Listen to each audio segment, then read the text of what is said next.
Hello everybody. आज का हमारा टॉपिक है हाउ गवर्नमेंट मेक मनी।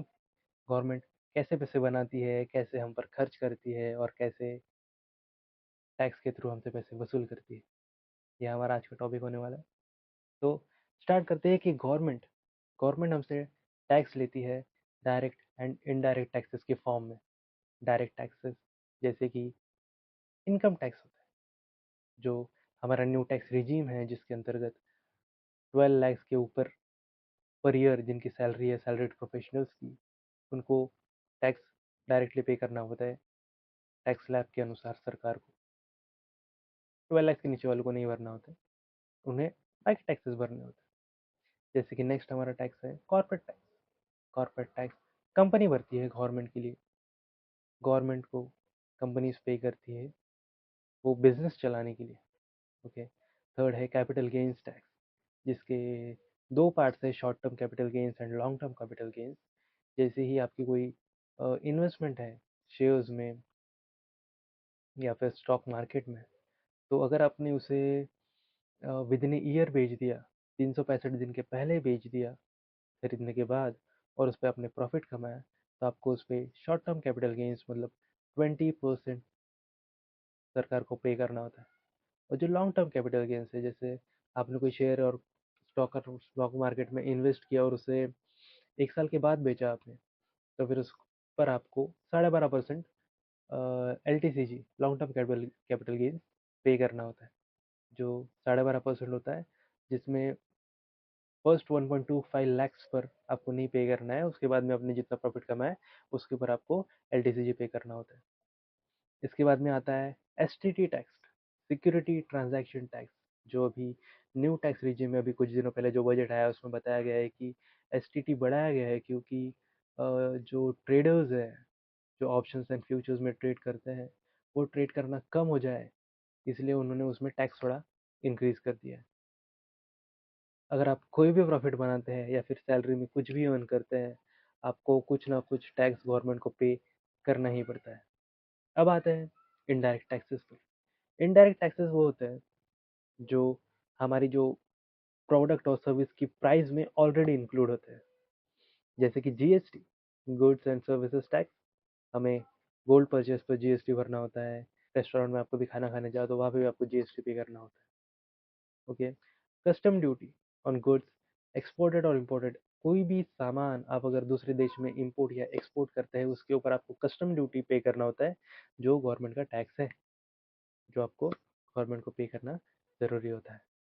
फिर आता है excise duty on foods and alcohol etcetera. Food और अल्कोहल प्रोडक्ट्स पर एक्साइज ड्यूटी सर, जैसे ही मैंने आपको बताया कि आप रेस्टोरेंट में जाते हैं तो उसमें GST पहले से ही इंक्लूड होता है। पर अब ये तो होगी वसूल करने की बातें, पर सरकार आपको कुछ देती भी तो है। सर आपको क्या देती है? Free ration.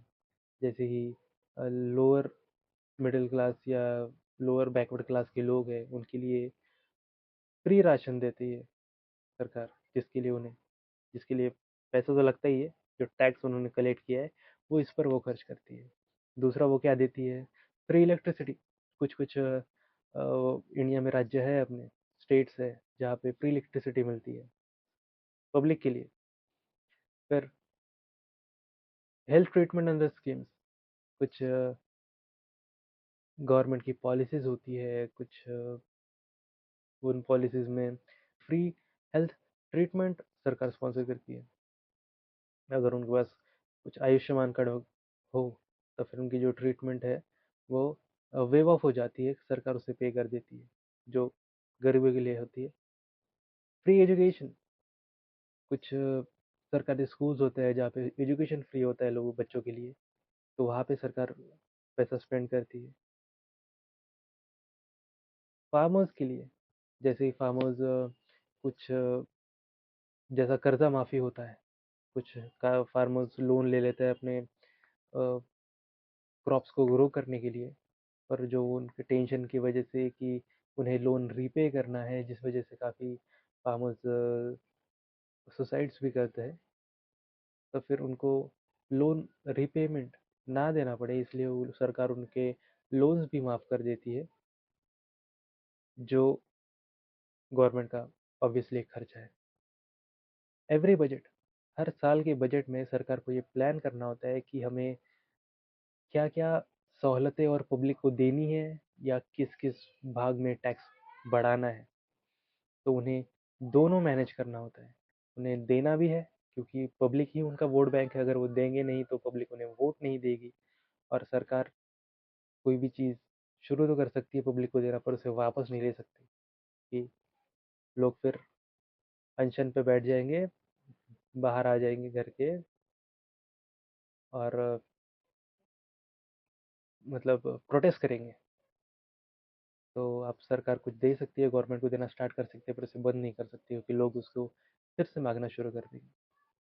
सरकार का काम है टैक्स सबसे जमा करना, ये फ्रीबीज़ लोगों को देना ताकि वोट बैंक जो उनका बना रहे, और जो पैसा बच जाता है, वो पैसे से डेवलपमेंट के बारे में सोचना, ये भी सही है।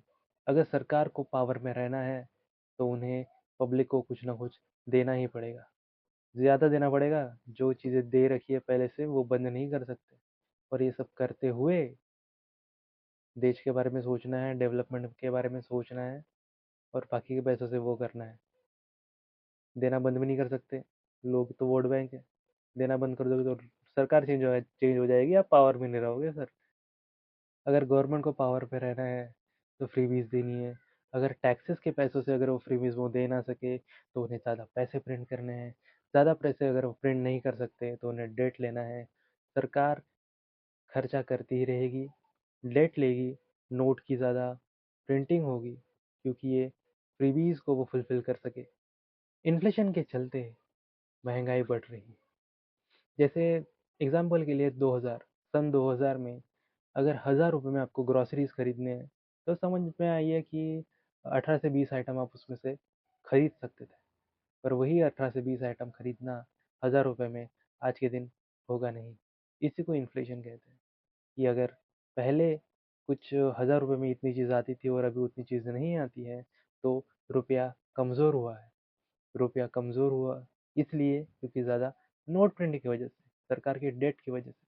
सरकार पहले से ही उधारी में है और पैसा प्रिंट करती है, तो जितना एग्जिस्टिंग पैसा अभी देश में है, जितना पैसा एग्जिस्ट करता है, जितने नोट्स एग्जिस्ट करते हैं, पेपर मनी, उनकी वैल्यू कम हो जाएगी क्योंकि वो जो उसकी वैल्यू है, 1000 रुपये की नोट की जो वैल्यू थी, अभी जो 500 रुपये के नोट की जो वैल्यू है, अगर और 500 रुपये के नोट्स प्रिंट होना शुरू हो गए हैं या फिर सरकार और उन्हें प्रिंट करती है तो ये जो 500 रुपये के जितनी वैल्यू इसके पास में है ना वो डिवाइड हो जाएगी क्योंकि उन 500 रुपये की भी वैल्यू उनको देनी पड़ेगी।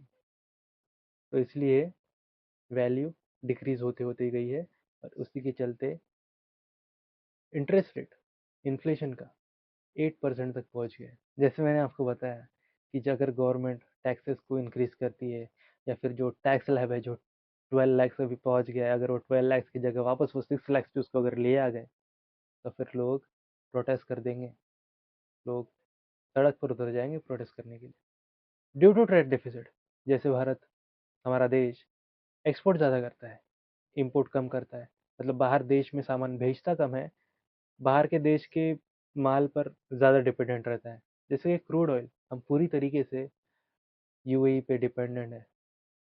यूएई उसके प्राइस बढ़ा भी सकता है, घटा भी सकता है क्योंकि भारत में तो तेल आता नहीं है। तेल के कुएं तो हमारे पास में है नहीं, जिसकी वजह से हम बाहर के देशों पर ज़्यादा डिपेंडेंट है, जिसकी वजह से हमारे रुपया की वैल्यू कम होती जाती है। इसी की वजह से इन्फ्लेशन आता है। इन्फ्लेशन की वजह से जो एक पर्टिकुलर नोट का परचेज वैल्यू है, एक 2000 के नोट का जो परचेज पावर है वो पहले ज़्यादा था, अब कम हो गया है। लोगों पर जो पैसा खर्च करना है ये कभी कम नहीं हो सकता। गवर्नमेंट को नोट प्रिंटिंग करके या फिर डेट ले ले करके फ्रीबीज का फुलफिल करना होगा। गरीबों को अनाज धान्य सब उनका ख्याल रखना सरकार की जिम्मेदारी है। और ये सब जिम्मेदारी करने के बाद ही वो डेवलपमेंट के बारे में सोचेंगे या फिर सोच भी सकते हैं। तो फिर एक्सपेंडिचर तो कम होगा नहीं, इनकम बढ़ेगी नहीं क्योंकि लोग टैक्स स्लैब अब बढ़ा देंगे, टैक्स स्लैब अब कम कर देंगे तो लोग फिर सड़क पर उतर जाएंगे। तो सरकार को अलग अलग वे से पैसा लोगों से लेने की प्लानिंग करनी होती है, बजट बनाने होते हैं जो हर साल बजट आते हैं।